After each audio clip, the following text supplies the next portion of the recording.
folks, this week I'm naming Howard Lutnick to the enemies list. Now, this is a high bar on Wall Street, okay? Because Wall Street is like a bucket of piranhas where you've dumped about 4 gallons of blood. They all hate each other. Everybody's trying to fuck everybody else. And yet Howard Lutnick somehow was named the most hated man on Wall Street. That is kind of an amazing determination by his peers, by his competitors, by his friends, by his frenemies, by his enemies. The most hated man on Wall Street. Here's the thing, Howard. Now that you're on the enemies list, you can be the most hated man in America. Howard Lutnick is a first-time favorite on the enemies list, but I don't know if you guys have noticed this week that the stock market has taken a gigantic dump. We have a NASDAQ that is down by nearly 5% today, down more than 9% on the week. It's really been the epicenter of a lot of the selling. I should also point out to you that the VIX is above 40. That's a 35% jump today, and the Dow Jones Industrial Average is down by about 1,600. Your 401k is in the gutter. You are probably reconsidering whether or not you can ever retire. But luckily, Doge has killed your Social Security too, so that's not going to work out very well, is it? And all of this is because Howard Lutnick and his man monkey, Donald Trump. Lutnick found a way to hack Donald Trump's brain, and that was agree with Trump on tariffs. This is an economic theory so discredited that not a single economist, left, right, center, earthly or alien, would wake up in the morning and say, you know, what we really need to do is go back to a 18th century model of mercantilism and high tariffs, because back then, of course, everything sailed the oceans on wooden ships, and they went into 1 or 2 harbors in a country, and those goods slowly were able to be taxed or tariffed. And what could have possibly go wrong if we did that in the modern era, where there's an entirely interconnected global supply chain of factories, of development, of design, of production, of mineral extraction around the globe that has worked itself out to be a relatively low tariff environment and a relatively frictionless environment for people who want to manufacture things that you may not manufacture in your country, who want to produce things that you may not be able to produce in your own country. You know, one ironic note here that I just have to share. If Howard Lutnick was advising Barack Obama or Joe Biden or Bill Clinton, MAGA world would be losing its shit. They would be going rip shit crazy kazoo. First off, they would say these trade policies are idiotic and insane, where now they're saying these trade policies are just brilliant. They would also be losing their minds because this is a guy who used to do business with Jeffrey Epstein, okay? He was in business deals with Jeffrey Epstein for property in Manhattan. I mean, again, I don't think that means all that much to me because I'm not a lunatic conspiracy theorist. But imagine what MAGA's reaction would be if they found out that Jeffrey Epstein, Donald Trump's bestie, his running buddy, was doing business with the guy doing the trade deals. Because they would be like, what he's trying to do is ship more infant adrenochrome from Chinese super factory. Oh, for fuck's sake. Anyway, it really is. It really is. Look, this is a guy, he's been a powerhouse on Wall Street, but he has a bad idea, a really dumb bad idea. Donald Trump and Howard Lutnick. Donald Trump has always hated tariffs, but Howard Lutnick has somehow juiced him up on tariff steroids in the last few months. And here's the thing. Lutnick is a former Cantor Fitzgerald. He's a former Cantor Fitzgerald executive. He's a former Wall Street guy. And I have to tell you something about some Wall Street guys. They're what I call narrowly smart people. Some people are smart about a lot of things. They have broad intellectual interests. They have a facile mind that can grapple complex multivariate problems. Some Wall Street guys in their zone, in their narrow lane, are really smart. I don't think Howard Lutnick's one of those guys. I've come to believe that if you put Howard Lutnick in charge of a major trading house today, he would be eaten alive by wild dogs on Wall Street. This guy is producing the single greatest economic calamity in the history of the United States of America. There is literally no other person who has been more responsible for the stupid actions of a stupid president doing something stupid at a scale of stupidity that it is like the temple of stupid on the very top of a mountain of burning tires. And every 30 seconds, a clown car full of mimes crashes into it, producing even more stupidity. The idea that a global tariff regime that goes after the horrifyingly abusive trade practices of the herd islands where nothing lives except penguins and fucking seaweed is not a serious trade policy. The idea that you come up with a bizarro world metric of dividing the trade deficit of another country with their imports is the tariff line. That's not a tariff, you dumb fucker. And the idea that you can instantaneously scale the American economy to produce things that you right now can produce across a global supply chain without experiencing between 3 and 7 years of agonizing shit is insane. Let me give you a good example, Howard, because I get that you were isolated. I get you're a guy who never gets off of a private jet or doesn't go anywhere without sitting in the backseat of a Suburban. So you want to build factories. You want to build more factories in the country? You want to build more factories in the country? Okay, that's a great idea. Okay, super. Nobody's against that. So let's say you want to build another 100 car factories. Let's pick one little thing. Overhead gantry cranes. You know where they're made? In Germany, you dumb fuck. They're not made here. You can't even build the things that you need to build the things you claim are going to be built. You're going to destroy this supply chain globally that has profited America tremendously. You're going to destroy not only a supply chain, you're also going to destroy the complex web of international relationships that is maintained by free and fair trade. Now look, is all trade fair? No, of course not. We have our bullshit. Other countries have their bullshit. But we've all kind of factored the bullshit down to a low noise level, Howard. South Korea and Japan, two of our closest allies in the Pacific, you know, the place where Pete Hegseth says that's the war, where the war is going to be fought. They're now sitting down with China to work out a better trade deal. So we've driven our two best allies in the Pacific into the arms of China. Australia and New Zealand may well be joining them. Why? Because you're a fucking idiot, Howard. You're a fucking moron. You really are. And I have to say those words because that's really the only conclusion I can come to. You may have made billions at Cantor. You may have been an innovator in your day, but you are now the primary drug pusher of the methamphetamine, the crocodile. If you don't know what crocodile is, it's a Russian version of meth, which makes meth look like Tylenol. Okay, look it up. It's horrifying. You're now pushing the economic version of crocodile into Trump's shaky old veins, and you architected and engineered. I hate the word architected, but I use it. Sorry, folks. You engineered this press conference yesterday that was one of the most embarrassing and bizarre and freakish performances by an American president in history.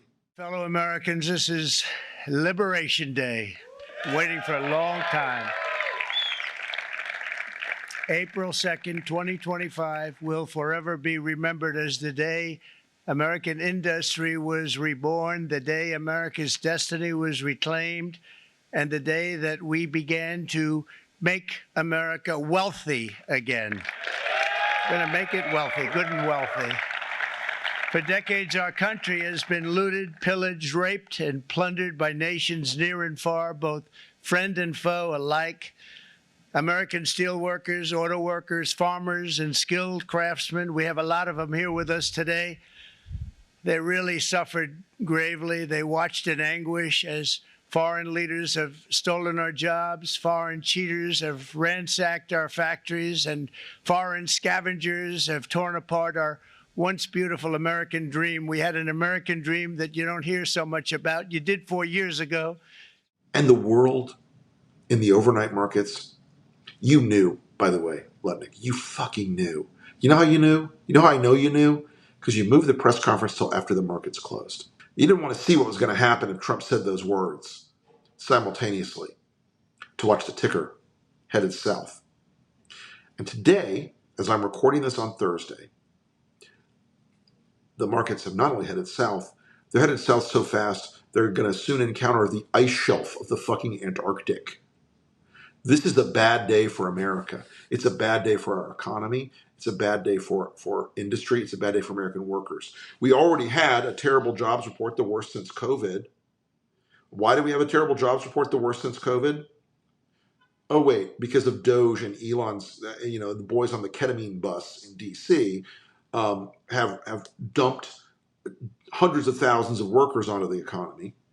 We already have a shitty jobs market emerging under Trump because people are afraid of what happened yesterday. They're not hiring because of what happened yesterday. And in the last 8 hours since the market's been open on Thursday, we've seen Ford and Stellantis and Amana and dozens of other American companies saying, boop, boop, time out, we're stopping. We're not working anymore. And by the way, guess what happens when they don't work, Howard? They don't pay their workers. They send their workers home. Then those workers qualify for unemployment benefits, which cost the American taxpayer money. Oh, look. The unintended consequences of this were not unintended. The unexpected consequences of this should not have been unexpected. I could order a goddamn cage full of lemurs from Madagascar, and they would understand the economy better than Howard Lutnick does, clearly. I could raise planaria in a fucking petri dish, and they would have a deeper understanding of the consequences of a trade war than this dumb fucker. And man, I'm on the F-bomb train today, but you're gonna have to pardon me, folks, because I'm angry. You know why I'm angry?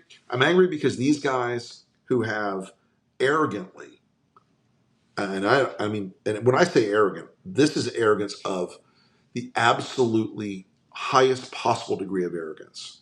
They're hurting American workers. And by the way, it's not just that they're hurting on the Doge side. That's hurting American workers. Cutting cancer research, which, by the way, Howard, you benefited from cancer research. Just saying, bro. But no matter what you think, any cancer research, any cancer drug that helped you went through NIH. I spoke to someone yesterday who was at the very end of a long cycle of doing NIH research on childhood leukemia. And they just pulled the grant, just stopped it. Most promising treatment in decades, apparently. But too bad, fuck you. Doge doesn't like it, Trump doesn't like it.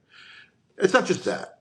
This economic policy is designed to hurt American workers. It is designed to cause pain. It is designed to hurt this country.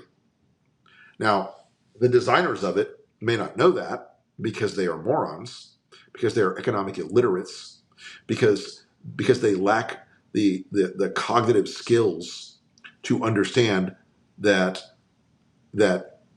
trade wars and tariffs are bad. You know, when Rick Wilson and Rand Paul are on the same side of an argument these days, it's a pretty goddamn amazing moment. But on the tariffs in particular, on the idea of trade is proportional to wealth. The last 70 years of international trade has been an exponential curve upwards, and the last 70 years of prosperity has been upwards also. We are richer because of trade with Canada, and so is Canada. Whenever you trade with somebody, when an individual buys somebody else's product, it's mutually beneficial or you wouldn't buy it. If the trade is voluntary, it's always beneficial. There is no Canada versus the U.S. The consumer wins when the price is the lowest price. But yesterday, Rand Paul was on the floor of the Senate saying, hey, this is dumb. All you conservative economic guys who know this, speak up. But Lutnick, you're a special case. You're too rich to give a fuck about what happens to anybody else. World goes south, you're going to get on your jet and fly to New Zealand. World goes south, you're going to fly to your house in London. World goes south, you're going to live somewhere else. It's easy for you. But the consequences of this trade war, in terms of loss of American jobs, in terms of the loss of American resources, in terms of the loss of goodwill around the world, in terms of the destruction of a global supply chain that, as fragile and imperfect as it was a marvel. You know, there used to be an understanding that trading partners don't really go to war with each other. China would always have to think hard. Okay, do we want to go and invade Taiwan and fuck with America and go to a hot shooting war when roughly 60% of our economy depends on exports to America? You want to do that? No. Oh no, they wouldn't. But now they're like, fuck it. What do we have to lose? They're gonna try to wreck us anyway. Guys, the enemy's list is a place where people who know better all too frequently end up. Lutnick probably knows better. He's using this because he loves to please Trump. He loves being the presidential buddy. He loves being the guy that Donald Trump goes to and says, hey, I'm doing this right? I'm doing this right? I mean, this is a good thing, right? And he says, yes, Mr. President, you're a genius for thinking up this whole tariff war all by yourself. As for conservatives, by the way, you're in a special subset of this week's enemies list because economic conservatives that I know understand that tariffs are a flaming shit show disaster are quietly like, well, these are different tariffs because they're Trump tariffs. The other subcategory or sub members of the list this week, a lot of you Wall Street guys who like to think that Trump he's bluffing, man. It's 87 dimension quantum chess. No one can see where Trump's brain could go into the future. Fuck off. You fucking morons. He's never thinking longer than the tip of his dick. He's never thinking longer than the next dopamine hit of praise from a groupie or Twitter retweet from Elon or whatever the fuck it is he cares about. He cares about a lot of things related to Donald Trump. Lutnick only cares about sucking up to Donald Trump, like so many other Republicans, like Tim Scott yesterday, who's a guy Lutnick has raised money for. I don't hear him talking about how South Carolina is about to get fucked, because they're about to get fucked. Multiple auto plants in South Carolina. Bye. The other thing Lutnick doesn't understand here, that he doesn't get, is that all this chaos is the opposite of what markets want. Markets want certainty. They want the rule of law. They want order and predictability. They want to be able to say, we're going to make an investment in this factory, in this country, and spend this much money, and import and export this much stuff. And that's a pretty sensible way to behave if you're an economic entity of some kind. It's not a sensible way to behave if you believe in tariffs. Because the idea we're going to produce every single thing in the world, in America, starting tomorrow, is a fallacy. You know what? Could we make toilet brushes in this country? Sure. We can make toilet brushes all day long in this country. Could we make a 79-cent toilet brush that gets where 100,000 of them gets shipped, stuffed in a shipping container, pushed across the ocean and distributed to Walmart everywhere across the country? No, you can't. Yeah, there were losses because of globalization to American businesses. There were losses in this country. And Lutnick thinks they're going to be restored by a trade war. It's idiotic. And let me tell you something about this. I'm going to sound like a little Bernie-ish, but this is actually coming from a much more conservative free market, actual free market conservative perspective. More jobs in this country manufacturing have been lost because of McKinsey than because of trade. More jobs in manufacturing in this country have been lost because of Goldman Sachs and BlackRock and Blackstone and private equity firms who buy up manufacturing, load it up with debt, write off the loss, and then break it up for parts and fire the workers, sell the gear, sell the factories, sell the plant and equipment. This is a pattern that's happened over and over and over and over again, not because these are bad people working in these factories or that they're making bad products or that they're not trying to keep up with the world technologically, but it's because there's a vast incentive structure to profit off of the destruction. It is protected by regulatory efforts. It is protected by alliances with government. I mean, Howard Lutnick has a lot of friends in Congress. He's spent a lot of money. He's bought a lot of members, bought a lot of people. So you're not going to get a lot of public criticism of him from the people who are expecting him to write another $1,000 or $10,000 check at the spring fundraising gala for Congressman Bob Dipshit. But Lutnick deserves a special scrutiny. He deserves a special degree of approbation. He deserves a special degree of placement on this list.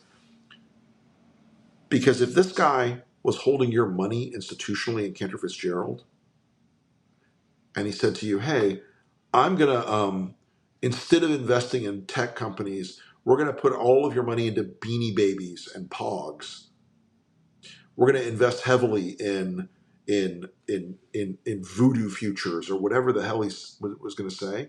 You'd be like, fuck out of here. Give me my money back. This is a guy, if he did this on behalf of his company, he would have broken every fiduciary responsibility he had to his clients. He would have broken every vow, every obligation of trust and efficacy he had to his clients. But he's fine doing it to the country. He's fine doing it to the country. Guys, there's a conservative writer, economics writer named Scott Linekum. I suggest you read some of his stuff. Absolutely brilliant. Justin Wolfers has been writing a lot about Lutnick in the last few days about this trade war. I just want to say this again. This is a bad guy doing a bad thing, implementing a bad idea that's going to have bad outcomes for the entire country and the world. Howard Lutnick, you are on the enemies list, and man, you are not coming off.